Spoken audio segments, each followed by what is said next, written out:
Assalamualaikum warahmatullahi wabarakatuh. Kami dari kelompok 6 ingin mempresentasikan hasil diskusi kami. Selamat menyaksikan.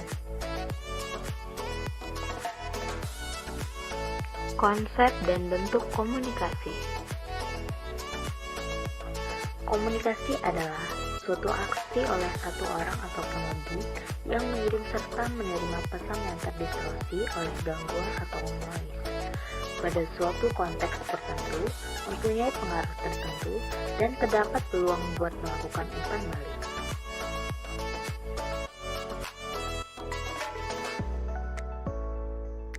Macam-macam komunikasi. Yang pertama ada intrapribadi, yang kedua antar pribadi, dan yang ketiga kelompok kecil, yang terakhir organisasi. Proses komunikasi. Menurut Harjana tahun 2003, proses komunikasi dapat efektif apabila suatu pesan dapat diterima dan dimengerti sebagaimana dimaksud oleh pengirim pesan. Pesan ditindaklanjuti dengan sebuah perbuatan oleh penerima pesan dan tidak ada hambatan untuk hal itu. Unsur komunikasi. Yang pertama, ada sumber atau komunikator, dan yang kedua, ada isi pesan, yang ketiga, media atau saluran, dan yang keempat, penerima komunikasi.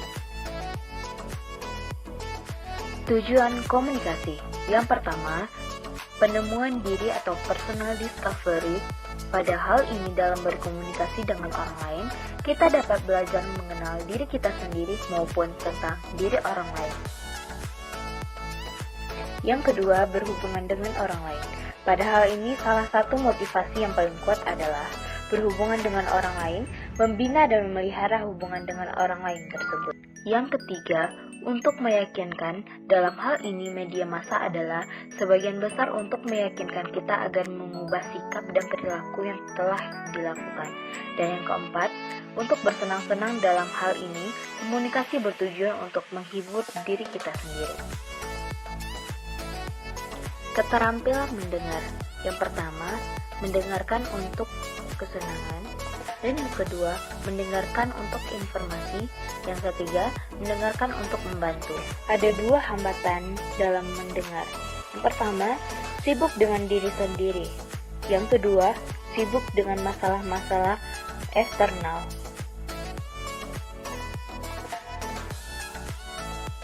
Empat dimensi dalam mendengar. Yang pertama, antisipatif dan pasif, yang kedua empatik dan objektif, yang ketiga secara dangkal dan mendalam, dan yang keempat tanpa menilai dan penuh penilaian.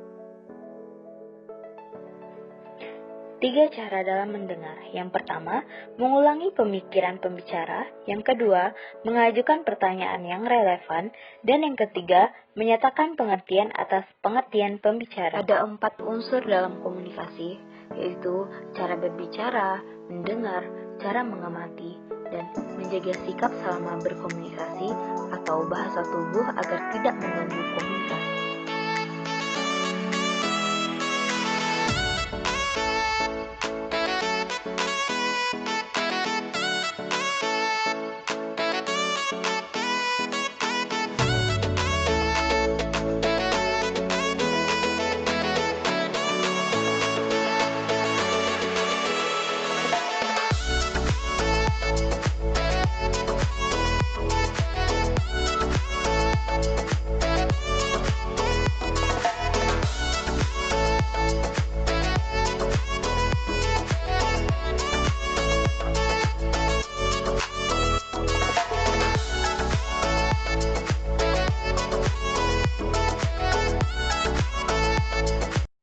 Jadi kesimpulannya adalah suatu komunikasi ialah tindakan yang dilakukan oleh satu orang atau lebih yang dimana terdapat